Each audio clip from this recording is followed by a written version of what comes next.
All right. Well, good morning, everyone. I'm so thrilled to welcome a familiar face this morning. Miles Hunt is with us once again, and I know many of you are working with him and are very familiar with him. And he's been over the last 3 years one of our most popular speakers who consistently is asked to return and come back. And I think that's a testament to the fact that he takes what can be very legally technical concepts and make them more digestible for the common person. You know, you don't have to be an attorney to kind of understand the information that he shares. So we very much appreciate that. Miles is with Epstein and O'Donovan, and again is working with us with will and estate planning this year. And we're super, super thrilled to have him. Today, he's going to talk about long-term care and asset planning, which I am assuming some of you have talked with him about as you've met with him, but we wanted to provide a more broad session for the entire group.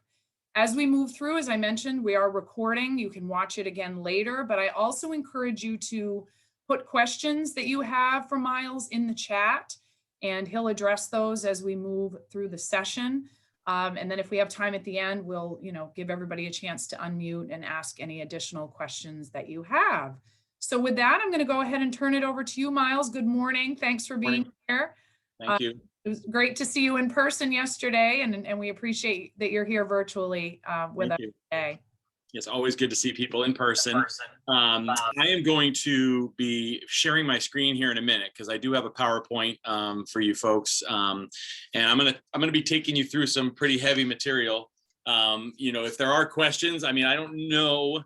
Once I share my screen that I'll be able to see the chat, but I will be sure when I come off of the PowerPoint if I can't. Or what even is helpful is if you want to kind of raise your hand, I might be able to see you, or you can unmute yourself and interrupt me. I'm fine with that. But I am going to see about sharing my screen here if I can.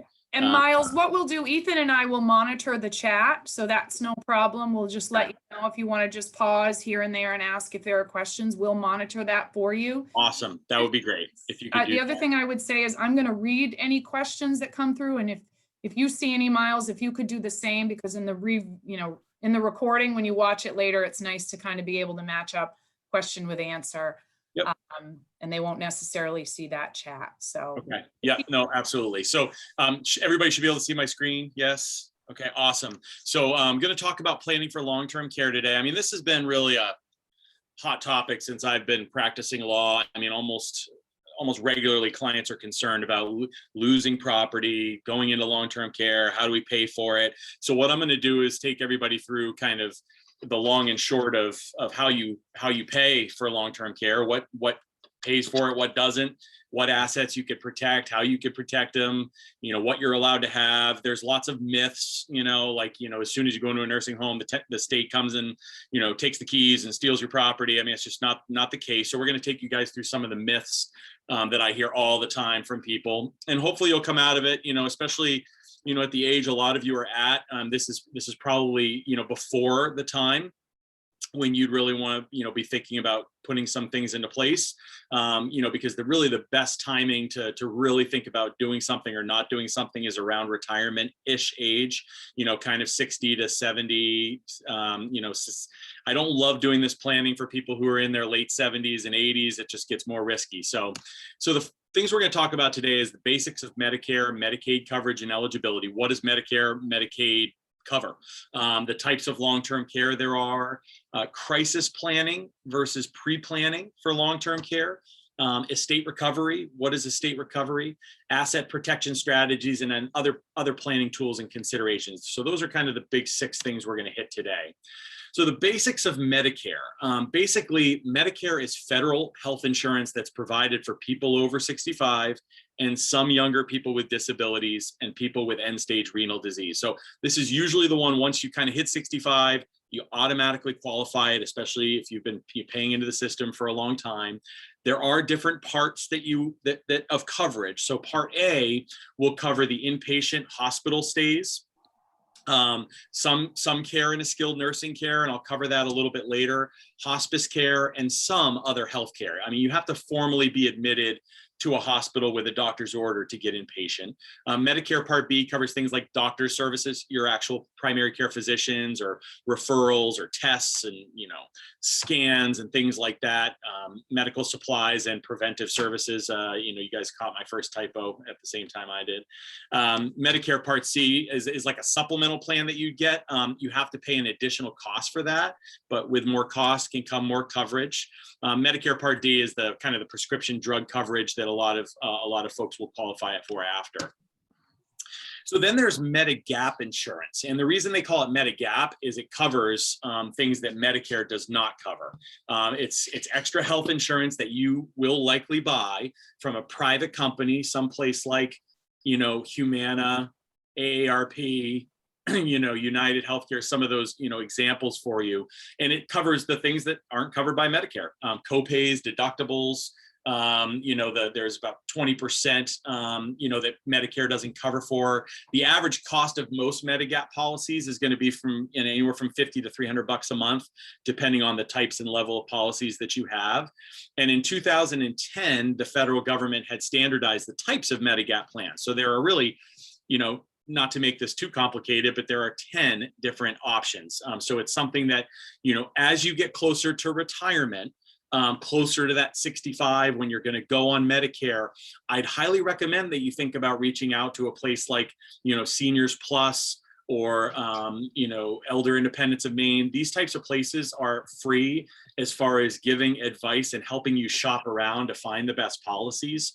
So just make a mental note of that this isn't something that it's not something I would undertake to do by myself, because I wouldn't even hope to understand all these different, plans that you can be eligible for. And there are companies that will help you, and they'll do it for free because they're nonprofits. There are also private professionals that will help you kind of shop around, and it's totally worth it, because again, this is, and it may be something you change up every year, 2 years, whatever. So just bear that in mind. Medigap, as I mentioned, the resources that are available, Seniors Plus is a good one, Southern Maine Agency on Aging, and like I said, there's some private counselors out there. If you are close to that 65 and you want to shoot me an email, I'm happy to share some of the private professionals that are available to do that. So what isn't covered by Medicare? Well, Part A, which is the big one, will only cover skilled nursing facility care. And I'm talking about nursing home, assisted living, residential care. If you have a qualifying inpatient hospital stay, which means that you've gone into a hospital for at least 3 consecutive days, resulting from a formal admission. After that, Medicare covers everything for 20 days. So basically, if you go from 3 nights at the hospital to your neighborhood nursing home, Medicare is going to cover the first 20 days that you spend there. And then you will have to pay about $165 a day for days 21 through 100, and then all costs after 101 days. So we're talking about 100 days, about a third of a year that Medicare will cover if you end up in a long-term care facility. On Part A, there is no charge for hospice care. So if they've designated you, and for those of you who don't know what hospice is, that's if they've determined that you are unlikely to live for longer than a 6-month period. So if you go on hospice care, whether it's at home, whether it's at the hospital, in a facility, the actual hospice care is going to be covered by Medicare, and there's a little copayment for that. Costs for hospital services under Part A are $1,316 for up to 60 days. Or $329 per day for 61 to 90 days, and then $658 per day. And of course, these numbers go up when you get beyond 91 days. So you could see how this can start to become really complicated if you have an inpatient stay. But for the most part, dental care, eye exams, hearing aids, acupuncture, cosmetic surgeries are not covered by Medicare Parts A or B. So you'd have to have private insurance to cover all that extra stuff. Most importantly, aside from the very short period of time outlined above, long-term care is not covered by any part of Medicare or Medigap insurances. Okay, so at that point, after 100 days, you're going to be on your own for the nursing home. So what are the different types of long-term care? There are supportive and respite care. So more commonly, someone comes into the house to help you out with, getting ready in the morning, getting dressed, cleaning, light food preparation, those types of things. A lot of families will turn to close family and friends or private care services or nonprofit assistance. I will tell you that this supportive care is not cheap. I mean, sometimes you'll find people to do it for $15 an hour, $20 an hour. Those are usually like the relationships that you have in the community. But if you have to go to a private care service place, a lot of them are charging anywhere from $25 to $30 or more an hour for those services. So a lot of people will start kind of at the supportive care stage.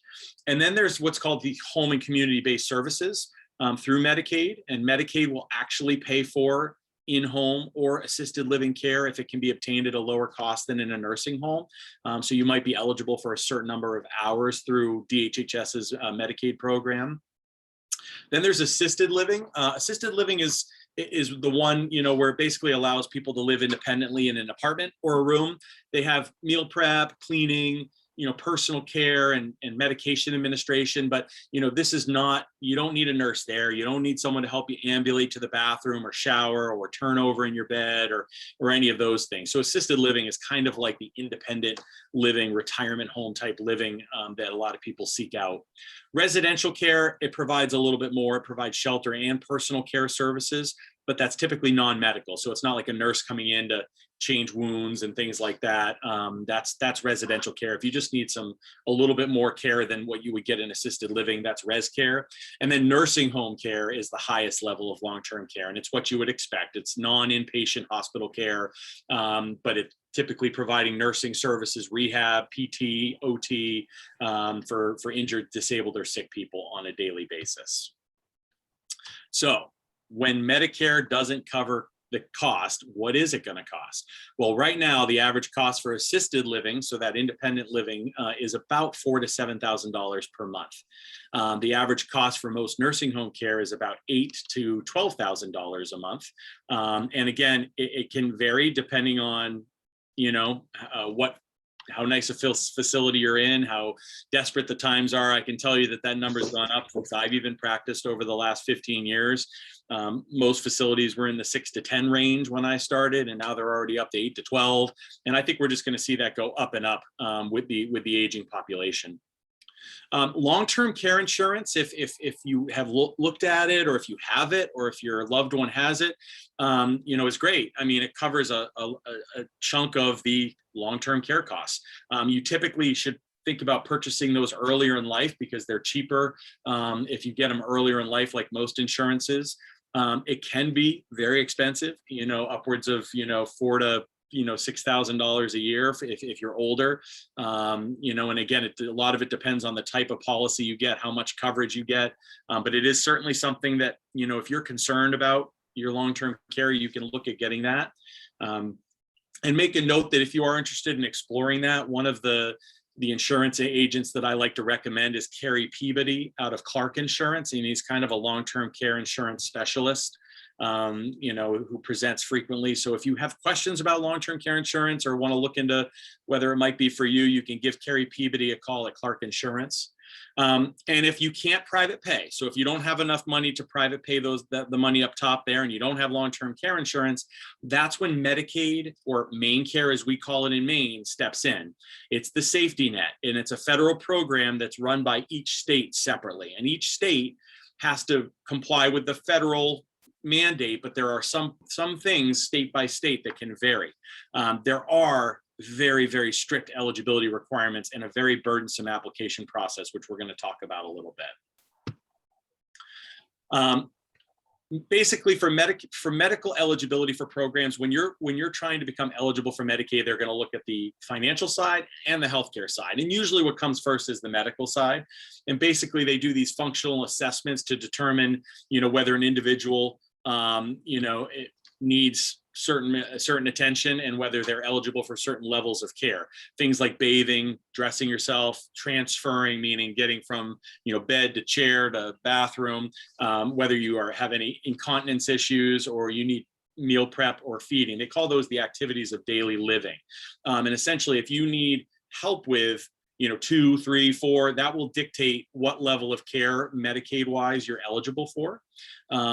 They're often used by places like Gould.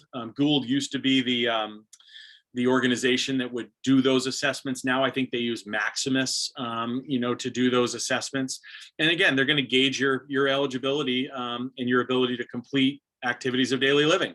So once you've qualified medically, then Medicaid looks into financial eligibility. And unlike Medicare, you don't have to have a work history to be eligible for, this program, meaning you could have gone your whole life and not worked, and you can be eligible for Medicaid. Unlike, getting your Social Security, retirement, or your Medicare, you have to have paid into the system over your lifetime.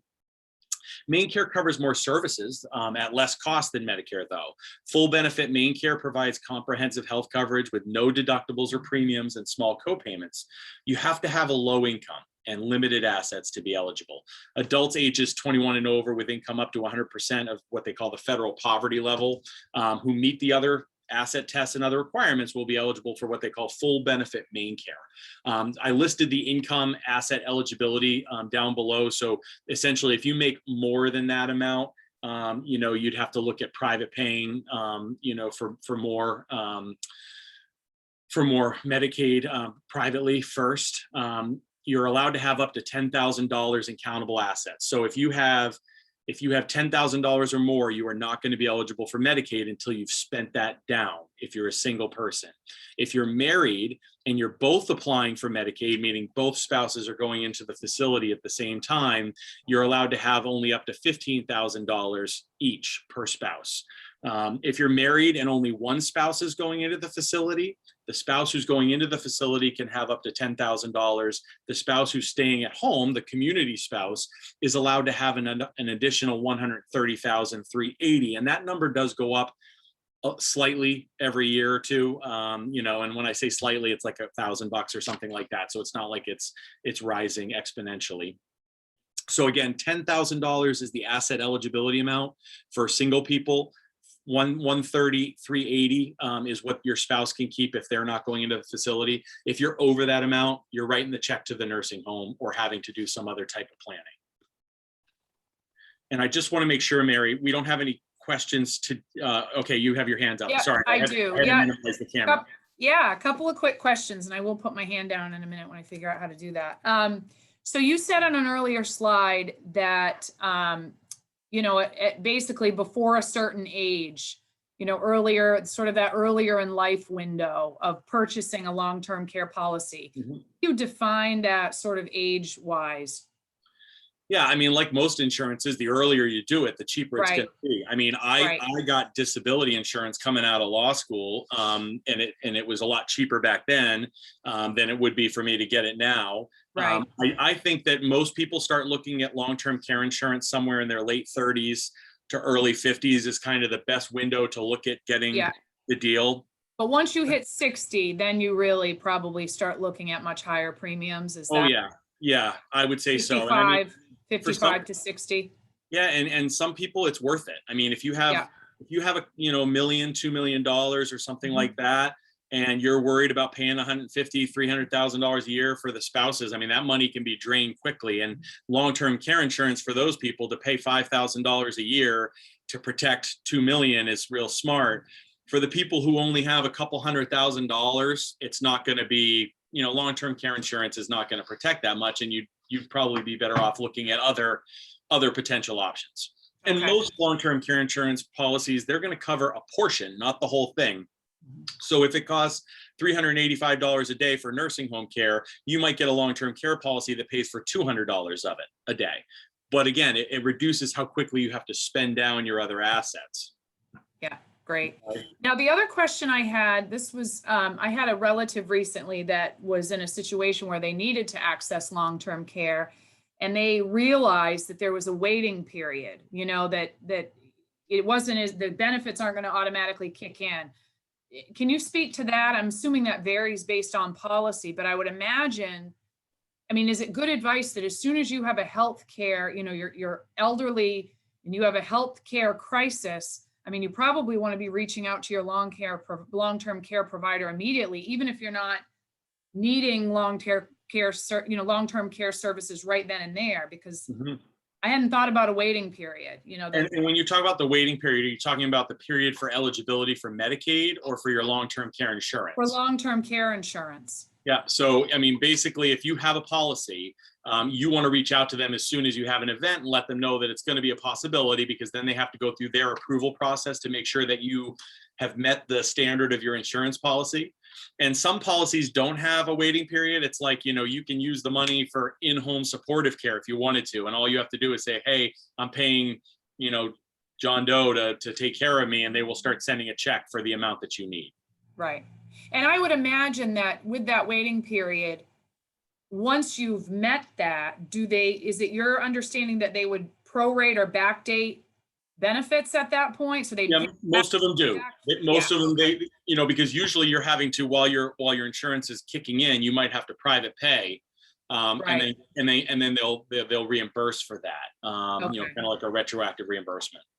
Great. I think we have a couple more questions, Matt. Yeah, Matt, do you have a and- question? Yeah. Well, I did, but I see your next slide has something to do with this. My question is just relating to like, What are the if assets? a particular asset is in a spouse's versus, you know, let's say one you expect that has worse health and you kind of anticipate eventually maybe needing, you know, care. Mhm. Is it the deal that you put all the assets in one of the other? Because it looks, I don't know, I'll let you do your thing and then. Yeah, that's a great question. And we are going to get to those things. I mean, Okay. you're already kind of thinking about the strategies that could work out. I have to go back, but we had another question there. Just a question with conversations around Medicare for all and, you know, commodifying healthcare. Would somebody who's like really young, like, would I be throwing my money away if I got long-term care insurance and then legislation changed and it became like public? I don't know if that made sense. It's a great question. And, you know, it's not one that I've really looked into a ton, just because usually, you know, usually insurance is still going to be more helpful, because I don't see a situation where you're going to have universal nursing home care for everybody. But there's always the possibility, certainly, that something is going to morph and not be as necessary. You know, kind of like how we've been funding our retirement accounts for years, thinking that we'll be able to defer tax for our beneficiaries. And now we're told that our beneficiaries are going to have to pay tax on it within 10 years and pull it all out. I mean, sure, there's all sorts of things that the government can do to make something not as necessary as it used to be. You know, as expensive as long-term care is and as resistant as Medicare and Medicaid have been, or the government's been to, you know, making those essentially cover everything, I think it's still likely that someone with assets is probably going to be expected to foot the bill for some of their care. So long-term care insurance, I think it's still, I mean, these are great questions too. And if they, you know, if long-term care insurance is something you are interested in, you have those types of questions, those are great questions for Kerry Peabody, because he's way more in the know. And maybe that's someone that you might like to have come and give a presentation, Mary, in the future, because Kerry's really good. And he lays out all the different coverages, and people can ask these questions about long-term care insurance. Great suggestion, Miles. Thank Right. you. I think it's sort of the same question we ask about student loan borrowers, you know, as there's this speculation and policy around student loan forgiveness, how do you make borrowing decisions with that? And I think for me, I'm never one to sort of put all my eggs in one basket. And I think I would be more likely to want to have my own independent coverage, because relying on a government, you know, just not a very reliable source. So I think Exactly. and getting in early to save money, I think that's a safer bet. But we'll definitely reach out because that might be an expert to give us some of that more in depth. And I think Kerry would love to dial in and do a presentation for you. So Yeah, okay. great. Matt, do you still have a question, or was that the previous one?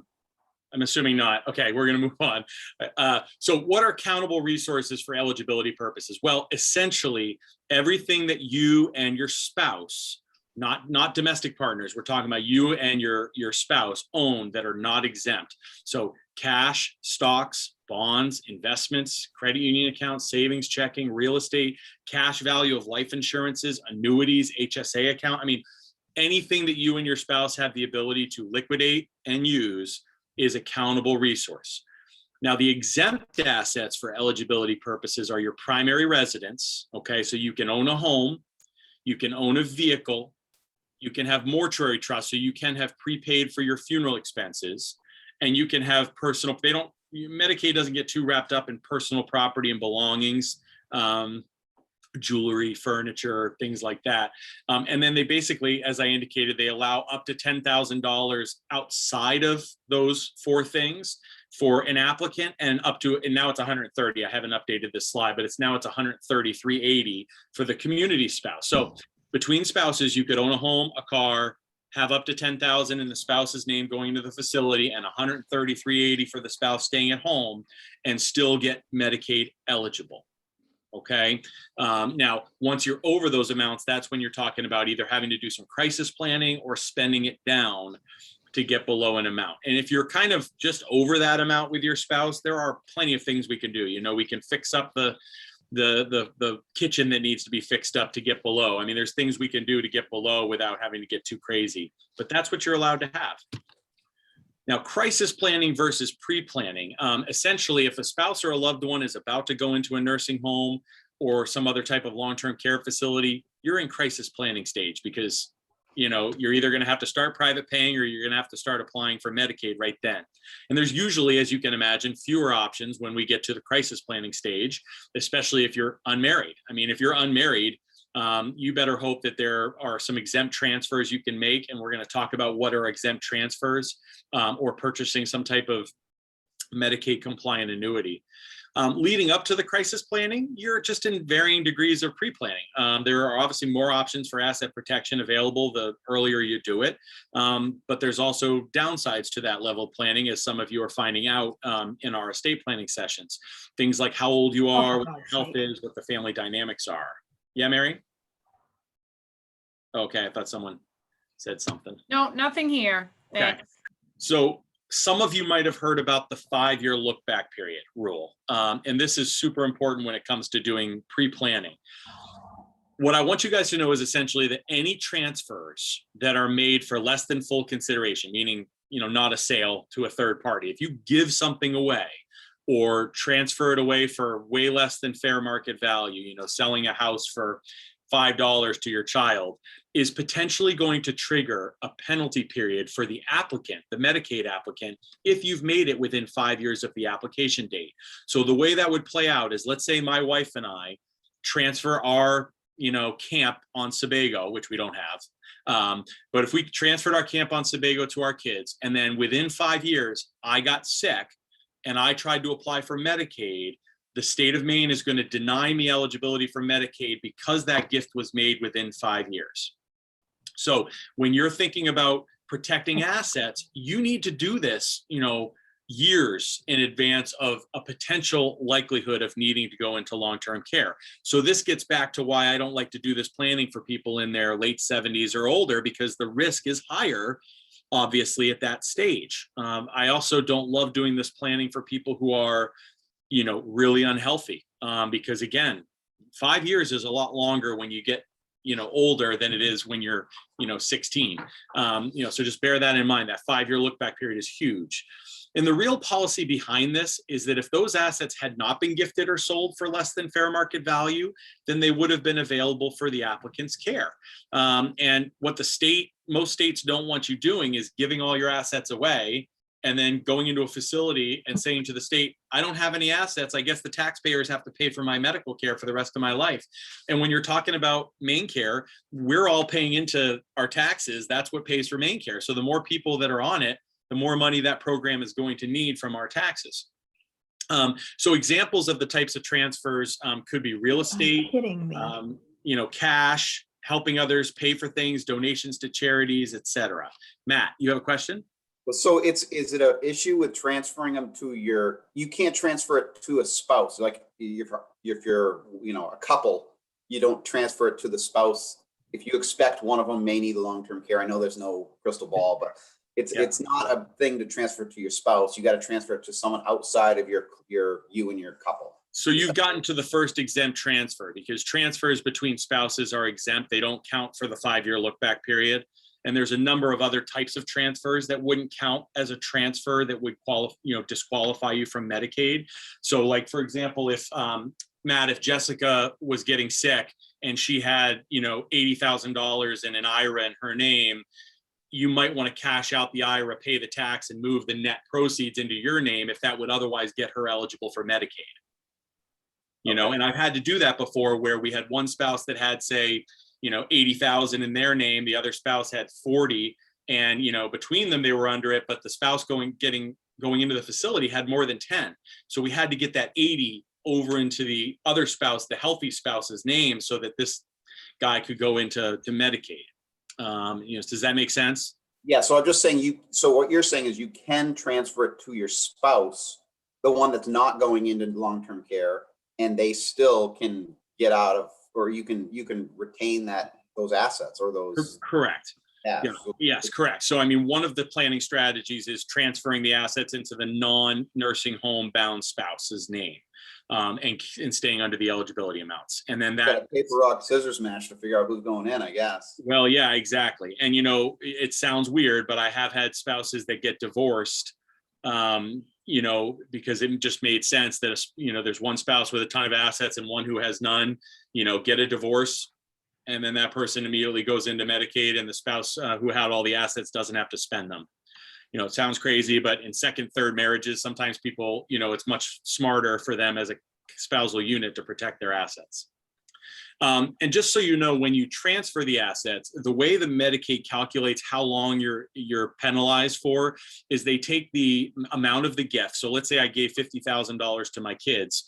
They would take the amount of the gift and divide it by the current private pay rate, the divisor rate, and that's how many months you'd be ineligible for main care. So I gave you an example down below of giving a camp valued at $200,000. DHHS would impose a 23.6 or a 2-year penalty period. So for 2 years, you wouldn't be eligible for Medicaid. So you'd have to figure out how you're going to private pay for your care for that 2 years. And as crazy as it sounds, the nursing home will kick you out if you don't pay and you can't qualify for Medicaid. So that becomes super important to make sure that you leave enough behind to pay for your care. So Matt, to your question, exempt transfers. Number one, transfers between spouses are fine. So, you can absolutely move assets between spouses to get under the eligibility amounts, totally fine. Transferring a home to a disabled child, or, even if they're over the age of, 18, are fine. So if you have a child who's disabled and you want to save the home, you can transfer the home to that disabled child, and it would not result in a penalty period, and the state could not force the sale of the home. Home transfer, yes, Mary. Is that disabled child, or do disabled grandchildren apply? Is it your immediate child? Just children. What about a stepchild? Just biological and Just adopted. biological child, okay. Or adopted. Adoptive and biological. Okay, thank you. Okay. Home transfers to siblings with an equity interest in the home who was residing in the home at least 1 year before the main care application. And the reason they have this is there are a lot of, siblings that live together and co-own a property, and live there together. And if that's the case, they will let the house pass to the sibling who's living there if one of them goes in to long-term care. So again, just to give you a quick overview, brother, sister living in the house, they each own a half interest. Sister goes into the nursing home. Sister's going to be allowed to transfer her half interest to brother without a penalty. Okay. Home transfers to a caregiver child who resided in the parent's home for at least 2 years immediately prior to institutionalization, and whose care enabled the parent to stay out of the institution. And what that means is if I move in with my mom and dad and I take care of them for at least 2 years, if they need my care, then they will be allowed to transfer the home to me if they go into the facility immediately after that 2 years of care. Now, the things that we really like to have in our back pocket is a letter from the doctor of the institutionalized person saying that were it not for the child moving in with the parent, they wouldn't have been able to live independently. And then they'll need proof from me that I truly changed my residence to move in with my parents. It doesn't work the other way around. For those of you about to raise your hands, when your parent moves in with you and you want to try to protect their home, it doesn't work. You have to actually move into their home. Any assets transferred to a disabled child or to a trust for a disabled child, as long as the child meets Social Security's requirements for disability. So if I have, for example, an autistic 15-year-old child or 30-year-old child, I guess I'd be older, I could move all my assets into a trust for my disabled child and still be eligible for Medicaid. Mary. Quick question. It is transfer to caregiver only for child. How about grandchild? Child. Child. Okay, that's what I thought. Thank you. It might sound cruel, but that's how it works. They want to be able to do just that first generation. And then assets transferred to a trust solely for the benefit of a disabled individual. So, I mean, any disabled individual, if you are transferring assets solely that will benefit that individual, then you're good with the exempt transfer. So any questions about exempt transfers before I move on? Because these are the first things when people come to me in crisis planning stage or even non-crisis, I walk through these and say, are we going to be eligible for any of these? Because before we get to anything else, these are the easiest. I'm not seeing any hand raises, so we're going to move on. So what happens if you don't do any planning and you've used Medicaid, you've used main care, and then you pass away? Well, some main care benefits and packages require that upon the death of the patient, the person who received Medicaid, the estate recovery unit of main care, the two ladies up at Augusta that I deal with regularly, they will file a claim against the patient's estate for any monies paid for the care of that patient. So give you an example. I'm a little old lady. I have my house, I have $5,000, I go on Medicaid, I go into a nursing home and I live there for 5 years. My main care estate recovery claim is likely going to be something like $300,000. If I still own my home somehow and my kids go to probate the state of Maine is going to come in and force the sale of the house to pay the state back what they paid for my care. Okay, that's how estate recovery works. And it only is applicable if you're over the age of 55 and you receive main care benefits, because some disabled people receive it prior to the age of 55 and those are not recoverable. And essentially they'll go after any probate assets that you've got, whether it's a house, whether it's money that you got after death, if you got an inheritance, all sorts of different ways that, the state could come after your estate after your death. Federal law does allow, but doesn't require states to pursue recovery from non-probate assets. And for those of you that have been doing your estate planning, you know that non-probate assets are things like joint accounts or accounts with beneficiaries on them. And, technically, yes, the state can go after those joint accounts and assets that pass outside of probate. Okay. Any questions about that particular aspect? Seeing no hands.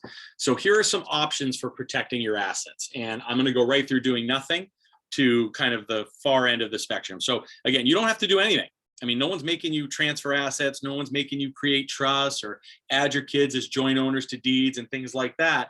However, if you do not take any action and either of you or your spouse requires long-term care in the future, you're going to be required to privately pay for your long-term care expenses, which may include selling real estate and liquidating your retirement accounts, cashing out your life insurance policies. And so you just got to be comfortable with that. I mean, or at least know that it's going to come down the pike. And they will make you spend it down below 10,000. There's really not a lot of, you can't wheel and deal and negotiate with the state or hide assets. They ask for 5 years worth of bank statements. They ask for, some cases tax returns. They ask for all sorts of things. So they're going to find out what you had. You'll want to consider if there are any of those exempt transfers that would apply. If you have a disabled child or a caregiver child or something like that, we would explore that at that time. You can make outright transfers to individuals. Sometimes I have clients, they're like, it's time for me to put the timber lot in my kid's name. I don't need it anymore. I'm fine to just transfer it to them. Again, it would have to be 5 years before you apply for Medicaid. But yes, outright gifts or transfers work. You do want to assess potential capital gains tax issues or loss of control issues and liability issues. What that means is if I take my house, which I bought for $30,000 back in 1950, and it's worth $300, and I gift it to my kids, their basis in the property is $50,000. So if they later sell it for $300, they're going to have to pay capital gains tax on the $250 in gain. And the difference between inheriting the asset is huge. If they inherited my asset after I died, they get what's called a stepped up tax basis. So that $50,000 home all of a sudden gets appraised at 300 on my death, and my kids sell it for 300, they're going to owe no capital gains tax. So there are things to consider. It's not as easy as just gifting an asset to them. We need to look at that. And loss of control, I have clients come in all the time, say, I want to put the house in my kids' names. And I say, really? You kind of put all your dice in that basket. If your kids, get into a fight with you, or they fall off the deep end with mental health issues or substance abuse issues, you're beholden to their liabilities. So just be conscious of those things.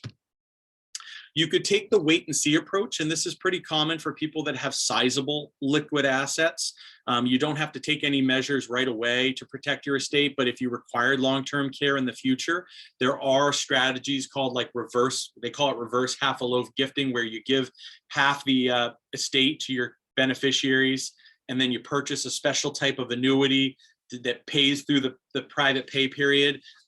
It's very complex, so I'm not going to get into a lot of depth about it, but you could certainly take that wait and see approach and just kind of see. Maybe you won't need long-term care, or maybe you've got plenty of assets to private pay for your care, and you're okay with that for a period of time.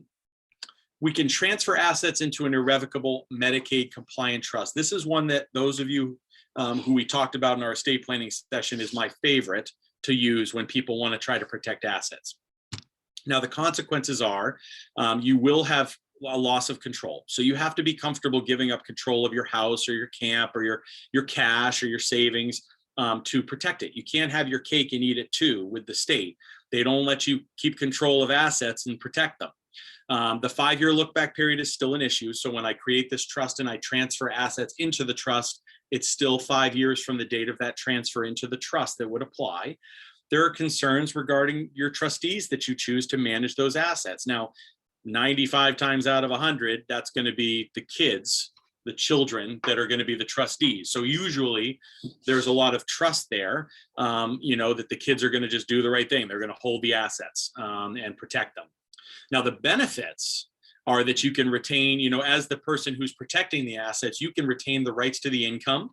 So if you move a brokerage account or you move a rental property into a trust like this, you would keep getting the stream of income, but you're protecting the assets from your liabilities, your creditors, your kids' divorces, family dynamic issues, because as long as it's in the trust, it's not exposed to anybody's liabilities during your lifetime. You can retain the power to appoint where those trust assets go on your death. You can't amend the trust, but you do retain a power of appointment to say, I've changed my mind. I don't want things to go to my kids. I want them to go to my grandkids. Well, you'd be able to change where the trust assets go after your death. So that's good. You typically will retain what's called a life lease in your home, if appropriate. So if I want to protect my house, but I want to make sure I have tenancy rights, I'll move the house into an irrevocable trust with my kids as the trustees, and my kids would give back to me a life lease in my house. So as long as I pay the taxes, the insurance, the utilities, etc., I'll be able to live in my house. My kids can't kick me out. Sounds funny, but I've actually had that happen one time to a client where they had a fight with their kids. Beneficiaries still retain that stepped up tax basis that we were just talking about. So when mom or dad dies and the trust is terminated, whatever assets are in the trust still would get a step up in basis of value, which is a huge deal for a lot of highly appreciated assets, whether it be stocks, real estate, things like that, where you want to retain that. And you can provide for more remote contingencies if planned beneficiaries predecease you. And this is actually super important because people oftentimes will say, well, I've added my son as a joint owner to the deed because after I die, he'll split it up between his siblings or whatever. Well, I don't like that, because if son, dies right after you and it goes to his wife, or something like that, there are weird things that can happen that, you just weren't thinking about. And with the trust, you can actually play that all out. Well, what happens if my son dies? I want it to go to daughter A, then daughter B, or whatever. So there's lots more flexibility that way. So any questions on those planning tools? Because we're going to get a little bit more into the irrevocable trust and how we establish them. Perfect. So the process of establishing them is essentially be really careful who you get to draft it. They're very specialized trusts. Even my partners don't love doing these, and they're very established estate planning attorneys. You typically want people who are experienced in elder law and long-term care planning in particular. I happen to just kind of be lucky, and I learned on the job a little bit more when I was up in Western Maine. So I did a lot more of them. And so I'm pretty comfortable with it, but you wouldn't want to just go to your regular Joe Blow general practitioner in the town to draft an irrevocable Medicaid trust for you. Make sure it's somebody who's experienced with long-term care planning and things of that nature. You want to identify whether you even have appropriate assets to transfer into the trust. These types of trusts are not ideal for protecting retirement assets like IRAs or 401ks and things like that, because in order to do it, you have to pull the money out of the IRA or the retirement account, pay the tax on it, and then move the net into the trust. You can't just move your IRA into an irrevocable trust, because as most of you guys know, you are the participant. You can't move it to some other participant without paying tax, okay? Not really great for real estate with mortgages. You can't, for example, if your house has a mortgage of $100,000, you can't move it into this type of trust, because again, the bank's not gonna like that you're moving it out of your ownership and you're still beholden with the mortgage, and they can actually call the mortgage in full if they find out you did it. So if you come to me and ask me questions about this type of planning, make sure that you've paid your mortgage off or that that's part of the planning. The best assets that I've found to use this type of trust for are camps, primary residences that are mortgage-free, timber lots, rental properties, cash, other liquid assets like brokerage accounts, bonds, stocks, mutual funds, etc. And you really want to, when you're considering this planning, you really need to strike the balance between your own needs. What do you want to have control over without going to your kids for? And so a lot of my clients, if you've got $500,000 in savings in your house, you might move your house in and $200,000 or $300,000 and just retain enough so that you feel like I can travel. I've got emergency money, and I think that's really important. Now, I will say, when speaking about that, I have had the little old men, the little old ladies who say, nope, I want to transfer everything into the trust. I don't want the state to take anything. And that's fine. You just need to understand that if you have that emergency, you can't just go down to your bank and pull the money back out. It's much more complicated than that. When you're drafting these trusts, you want to be really careful about selecting the trustees. And I don't want people to just choose, their kids just because that's all they've got. If the kids are unreliable, unsophisticated, irresponsible, have problems in their life, you don't want them as your trustees. So when we draft these types of trusts, we spend a little bit of time making sure that the kids or the individuals who are being appointed as trustees understand what's going on, that the whole point of this is just to set it and forget it, let it sit there until mom or dad dies. And then after that, we can distribute it. And then you have to basically, get the trust drafted and execute the trust. So you execute, meaning sign it, just like we did the other day for some of you. Then you fund the trust, and it may require executing deeds to transfer the real estate into the trust. It may require opening up a trust account with your financial advisor or at your bank and moving the funds into that trust account. The trust will have its own tax ID number, but that act of transferring the deed or transferring the funds into the account, that is day one of your 5-year look back period. So it's not enough just to execute the trust. You actually have to transfer the assets in order to start that 5-year clock ticking. Okay. The other thing I wanted, so yeah, Mary, because there's good time to ask any questions you guys might have about the planning devices to protect assets, because now we're going to talk a little bit about caretakers and stuff. Okay, so this is probably going to be like speed questions, so we can go through them quickly. So now I've completely drawn a blank because there's several questions that came through. One is not necessarily pertaining to a trust, so I'll ask that if we have time. Just hit me with it. We'll get to Okay. them. Well, the first question was, if you designate a trustee, do you have a backup trustee? So if that person dies before, at some point, so if my mother designates me as a trustee, does she have a contingency trustee? I recommend it. Absolutely. Okay. Some people don't. And what happens is, I've done a lot of these for people who have one kid. And then that's really the one person they want to deal with it. And what we do is, in that situation, we say, hey, if your kid dies or becomes unable to do it, my firm can appoint a successor trustee. And the beauty of that is that I'll be able to go back to my client and say, okay, your daughter's deceased. who would be the best person for us to appoint now. And maybe it's a trust company, maybe it's a cousin, maybe it's someone else. But the big deal with these irrevocable trusts is the settlor, the person who creates the trust, can't be the one that has the right to name additional trustees. Okay, You could do it when you form the trust. So like Mary, if your mom wanted to Right. name you and then your sibling as a backup, yes, we could name as many backups at the time we create the trust. gotcha. Okay, But usually I'll put in the backup plan that if all these people fail, Epstein O'Donovan can appoint a successor just to be safe. okay. And should I assume that that's my asset at that point? So if I have a child, I have a 16-year-old and he's going to be going to college and I'm filling out financial aid applications, is that my asset? Nope. I'm not Nope. reporting that? Nope, it's actually the way we draft these irrevocable trusts is that they're called grantor trusts, meaning the people who create them are still treated as the owners until their death. So, Okay. so your mom, for example, would still pay all the income taxes on anything from the trust. Your mother would be the owner. The only Mhm. time you would become the owner, Mary, is when your mom dies and the trust terminates and distributes out to you. Then you become the owner of the assets. But when Gotcha. it comes to the FAFSA or any of these other plans, no, you would not have to claim that as an asset unless you were a direct,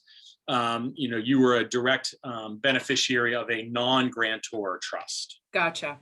Quick scenario, a sibling, so family of siblings, one sibling inherits the home. That sibling is not married, has no children, and also has not done any will or an estate planning of their own. They pass away. All that, did that asset end up in probate to be sorted out in probate?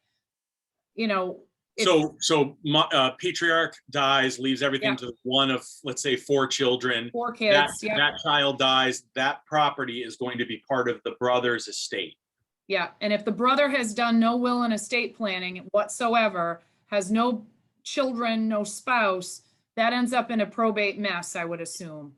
And maybe not. I mean, Okay. it would go through what they call a intestacy proceeding, meaning if you don't have a will, you have to file a proceeding and you have to identify who the closest heirs are. Now, in that particular case, the family might get lucky because the intestacy heirs, if you're not married, no children, it would go up to parents first. If there aren't any parents, it would go down to siblings. And then Okay, it would go down to nieces and nephews. So in that case, Okay. it might end up in the hands of the surviving siblings, okay. as fate would have it. But this is why wills are super important. Yeah, yeah. And then the last question, children, so siblings where they own percentages of property. So, they have a camp and it's divided among 3, siblings. When we talk about main care and eligibility, Mhm. essentially they're going to, if you need long-term or nursing home care, you run out of your 100 days, you're now down to self-pay. Are they going to take your portion of the value of that asset?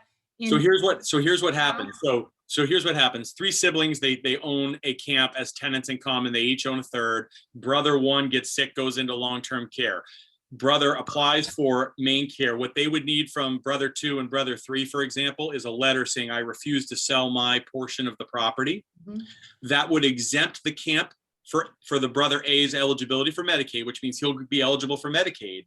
But when brother A dies, and they have to probate his estate to get his third interest in the camp transferred to his kids, the state of Maine could potentially force the sale of the property to pay that brother's 1/3 share.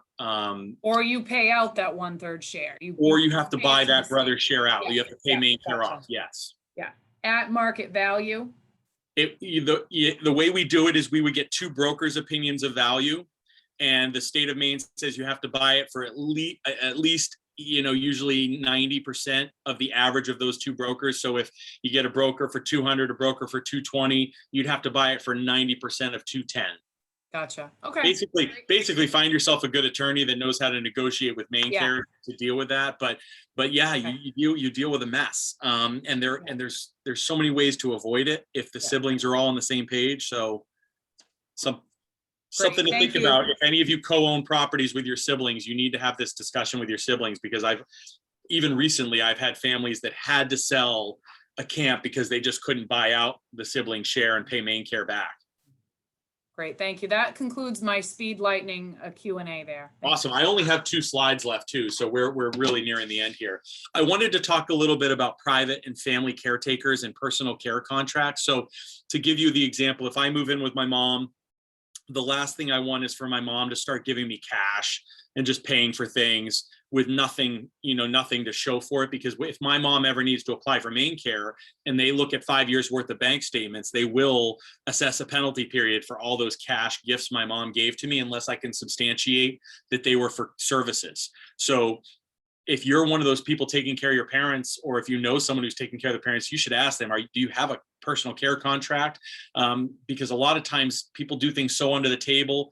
And then when it comes time to apply for MaineCare, they come to me and say, hey, listen, we've got a problem. And I say, yes, you do. And we have to do all sorts of back planning to try to show the state that it wasn't a gift, that we were taking care of the parent, we were being paid for services. I had a woman that had been paying for her granddaughter's daycare expenses for several years, and it was like $20,000, and they counted those as gifts. She wasn't planning on going to long-term care, but they made it a gift, and they made her ineligible for 3 months for long-term care. So if you're doing any of that, you want to have a personal care contract.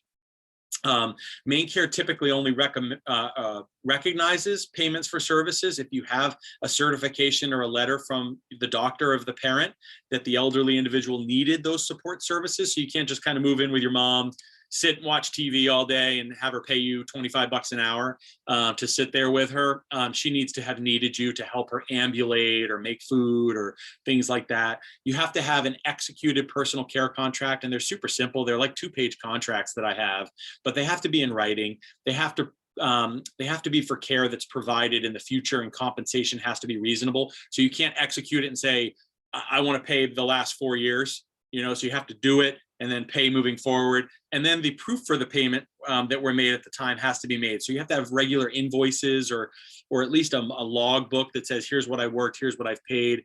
And then often the state of Maine is going to require documentation that the person that received the payment was claiming it as income. So they can ask for income tax returns and things like that. So just be aware of that. If your parents get sick and you're looking at doing something like this, just give me a call. It's easier just to do it right on the upfront than try to fix it after the fact. Any questions about those? Mary?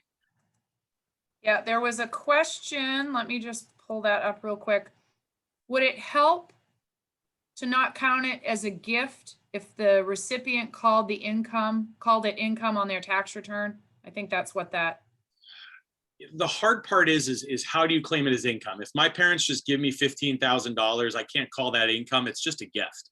If my parents paid me $500 a week to come over and take care of them and do all that stuff, yeah, that's income. That's services. That's, my parents would give me a household employee 1099 or whatever, and I'd include it. But you can't just kind of give a big chunk of money. I mean, most people aren't aware that if you get gifts, it's not taxable income. I mean, it's just a gift, at least to the recipient. If the person making the gift had to sell something to give the gift, like stocks, you'd have to pay your capital gains tax and stuff, but there's no gift or anything like that. Okay. My last slide, just some other things to, planning tools and considerations when it comes to long-term care planning and end of life kind of stages. We've talked about advanced healthcare directives. Most of you just signed yours or are going to be signing them here in the next couple months. There are other forms like POLSTs, which are physician order of life-sustaining treatment, and DNR orders. POLST and DNR orders are most important when you are end stage, like you are dealing with a terminal illness or you're facing the end stage of life. You want to ask about those because those can be more important at that time. Prepaying for your funeral and mortuary trusts and things like that. More and more people are doing it. Go to your local friendly funeral home, prepay for your funeral. It's done. Your family just has to make a phone call after your death. Promissory notes and mortgages are becoming more popular. Loans that are made to the elderly person for their care or housing costs. That's, reverse mortgages, kids giving money to mom and dad so they get better care, but they get back a mortgage or a note on the house. That's super important. Jointly held assets or real estate held solely in the name of the elderly person that are not theirs. I recently dealt with a situation where a mother had been on her daughter's account for like 35 years, just as like a I want my mom on my account, but then mom got sick, went into a nursing home, and we had to go through all these hoops to show that the account was not the mom's and should not be accountable resource. These are all just things you don't think about, but that just end up being a nightmare when you're going to apply for MaineCare. We talked a little bit about divorces. I've had 2 in my career where I had, usually a late life marriage between 70-year-olds, and then one gets sick and the other one's like, I don't want to spend my assets on the care. And so they get divorced, and no harm, no foul. Usually it's a voluntary, yes, mea culpa, I understand, go take your assets and give them to your kids. And then we talked about long-term care insurance. Now, the cool thing that I didn't mention about long-term care insurance is Maine has what's called a long-term care insurance partnership program, where if you buy, for example, $250,000 of qualifying coverage, MaineCare won't count the first $250,000 worth of your assets either. So not only do you get to spend down the $250,000 of long-term care coverage, but MaineCare will exempt the first $250,000 of other assets. So you're really getting $500,000 of protection as long as you get a qualifying long-term care policy. So with that, guys, I'm going to leave it there. If there are other questions, certainly let me know. And I will mention that while you're doing this estate planning stuff through the grant process, I've been doing some of this planning with some of you. This is qualifying. This is all estate planning. So if you're pondering the irrevocable trust and LLCs and things like that, now's the time to do it when FAME is covering, how much is it again, Mary? Is it 1/3, 2/3? With a cap of 1,000? 2/3, yeah, cap at 1,000. So, Yeah. A lot of times the irrevocable trust planning, the LLCs, the things like that, those can be a couple $1,000s or more. So, here's your opportunity to have FAME cover up to 1,000 of that. And really, that's like a 50%, 33%, discount you guys are getting. And it's a huge advantage. Not that, most of my clients that have to pay me, $2,000 or $3,000 to protect a $500,000 asset, they're fine with it because they know that nursing home is $10,000 a month, but it's still a big, cost when you're, especially if you only have, a little bit in retirement and not a lot of cash to throw around. So absolutely ask these questions and do this planning if it's important to you right now. Don't just do the simple will, POA, and healthcare directive or whatever. If this is something that's super important to you, just, we usually bring it up in our consults, but if it's important to you, just let me know. That's great, Miles. This has been so helpful. Any last questions? I know we're right at 10:05. I did okay. It's a lot of material to cover. Yeah. But I figured there would be a couple questions after the fact anyway. So if there are any questions, I've got probably another 10 minutes if anybody has questions about it. And one quick question we just got, Carrie Peabody, you'll email us that contact information? Yeah, I can. Okay, that would be great. I'll actually, you know what I'll do? I'll email Carrie and I'll CC you, Mary and Ethan. Perfect. And you guys can coordinate that, and I'll just let him know I've done a few, sessions and that we thought that it might be helpful for them to have that. Perfect. This is great, Miles. Thank you so much. We really appreciate it. We appreciate your time as always. And we'll reach out if there's any questions we're not thinking about now and continue working with you to. You're welcome. You're welcome, everybody. In a better place. I'll see some of you here end of June. We're wrapping up. I think I got 5 of you done yesterday, which is great. And I think we'll probably, June's going to be a lot of people coming in to sign in June. And I'll probably, like Mary said, there's a couple of you that it's just inevitably it's going to take us a little bit longer. There's a little bit more going on. So. Great. Great. Wonderful. Thank you. Thank you so much, everyone. Have